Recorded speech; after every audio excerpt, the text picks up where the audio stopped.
The Annals of Richfield by Dr. Henry A. Ward. Hotels. The Richfield Hotel is the oldest in the village. The main portion was erected in 1816, but a part of the wing was built before 1810 by a man named Graves, a blacksmith who had his first shop in the village. Nathan Dow, one of the immortal band that was with Ethan Allen at Ticonderoga, built the main part, and to it was annexed the older building. Robert Benedict, a son-in-law, was the first proprietor. Subsequent ones were Jesse Burgess, William H. Lewis, John Colbert, Moses Jakeways, Moses Wheeler, Chas Davy, Clark Eustace, Sandusky Keller. Star S. Keller is the present proprietor. To this house came the first summer guests, about 25 in summer in 1821. The price was $1.25 a week. Page's Tavern was erected in 1823 by Theodore Page and Samuel Chase, and was originally 40 by 30 feet and 2 stories high. It stood on the corner of the Third Great Western Turnpike and Warren Road, now Main and Church Street. Subsequent proprietors were C.M. Paul, Mr. Carey, and Major William H. Lewis. About 1840, Joshua Whitney became the proprietor, when its name was changed to the Spring House. Mr. Whitney made additions, and did his successors, Messrs. Van Horn and Bacchus, Messrs. Bryan and Ranson, till the house would accommodate 450 guests.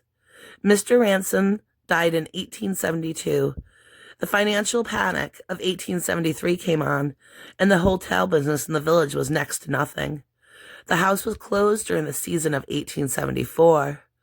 In 1875, Thomas R. Proctor purchased the house and the grounds at public auction, and immediately demonstrated that he was one of the kind of hotel men the place needed.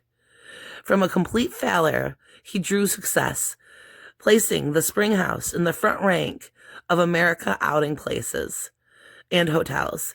In 1890, the new bathing establishment was erected, presenting to the public all that is the latest and best in hydrotherapy and its accompaniments. On the morning of July 25th, 1897, the Spring House was totally consumed by fire. The American Hotel was built by C.M. Paul in 1830. William P. Johnson became its proprietor and owner for 9 years. In 1850, the American was burned. The new hotel erected immediately was much larger and was a most popular house. Later enlargements gave the hostelry a capacity of 450 people. Other proprietors were George Horton, Monsieur Carey, Tunnicliffe and Blake, Monsieur Bloomfield, Sieber and Tunnicliffe. In 1881, Uriah Welch named the house the New American, and conducted its affairs a number of years.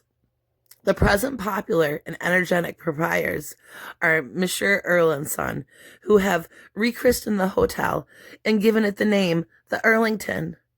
Under their skillful control, the house has taken a position among the best in the land. Other hotels are the Kendallwood by George W. Tunnicliffe, Carey Cottages by J.D. Carey, Tuller House by N.D. Jewell, Conkling Cottage by Mrs. E. Conkling, St. James by E.M. Earl and Son, The Elk by William Bellinger, Tunnicliffe Cottage by Mrs. J.F. Getman and Miss C. Tunnicliffe, The Brunswick by Fred Stanton, The National by S.B. Barker, Sunnyside by C. Cowell, J.M. Dietrich's Cottage, Darrow House by George W. Green, The Schuyler House by Fred Feldman, The Delaware by Joseph Knapp, Tunnicliffe Lawn by Mrs. Fanny Harrington, Edwards Cottage by L. Edwards. Notes from your narrator. The Richfield Hotel was torn down and rebuilt. It was still called the Richfield Hotel. Eventually, it was renamed as the Palmer Hotel. The Palmer/Richfield Hotel was torn down in the 1950s. The Tuller Hotel was torn down in the 1950s. The bathhouse was torn down in about 1956-1957. The Darrow House was torn down and is now the Richfield Springs American Legion. The Berkeley Winotha was torn down for the most part. The Earlington was torn down in the 1940s and replaced by the Richfield Springs Public Post Office. The Kendallwood was also torn down, and it was once a grocery store, and today it's our Dollar General. The Delaware and the Schuyler House have been torn down in more recent years. Which hotels do we still have? We still have the Brunswick. We still have the Terrace Hotel. It's now called the Baseball Hotel. We still have the Park Inn. We still have pieces of the Wyanotha, like the dining room and parts of the Johnson Hotel. We also still have the Elk Hotel / Elk Opera House.